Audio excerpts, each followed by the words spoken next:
Hello guys, good day po sa ating lahat. Maayo buntag at eto guys, natapos na nga natin yung ating barya na halagang 1,700. So ayan, ibabalot na natin to para maisoli sa aking kapatid at makakuha tayo ng panibagong barya. So ipapakita ko lang sa inyo guys yung mga nahunt natin dito sa halagang 1,700.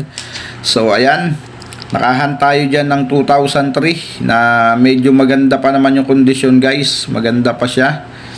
At ito ang nagpanalo sa ating nakuha dito sa BSP na napakaganda guys, year 2015 na frosted. So ayan, ito po yung maganda nating ekip sa 2015.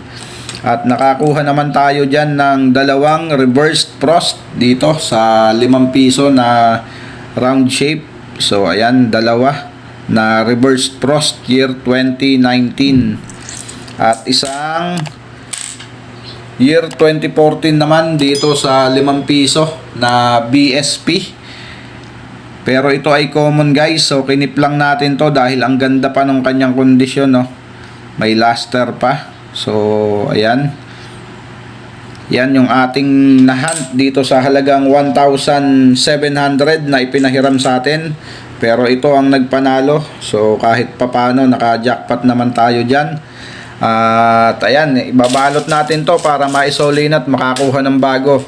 Okay, maraming salamat sa mga sumasama sa ating coin hunting. At samahan nyo ulit ako guys sa susunod sa bago nating maukuhang barya. So wag nyo pong kakalimutan, subscribe. Maraming salamat po. Keep safe always and God bless.